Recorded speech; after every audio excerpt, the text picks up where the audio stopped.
தந்தை பெரியார், பேரறிஞர் அண்ணா, முத்தமிழறிஞர் கலைஞர் வழிவந்த மாண்புமிகு தமிழ்நாடு முதலமைச்சர் திரு மு.க. ஸ்டாலின் அவர்கள் சிறப்பிறப்பின் வெள்ளி விழாவை சீரும் சிறப்புமாக கொண்டாட உத்தரவிட்டு இல்லந்தோறும் குரல் ஒலிக்க வழிவகுத்துள்ளார். மட்டம் தாழும் வேளை வள்ளுவர் சிலைக்கு செல்ல முடியாத மக்களின் தவிப்பை போக்க 37 கோடி ரூபாய் செலவில்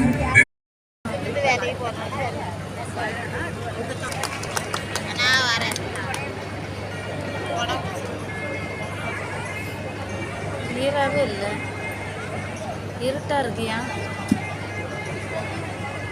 தமிழ்நாடு முதலமைச்சர்கள் திறந்து வைத்து பார்வையிட்டு வருகிறார்கள். 1800 தமிழ்நாடு முதலமைச்சர்கள் திறந்து வைத்து பார்வையிட்டு வருகிறார்கள்.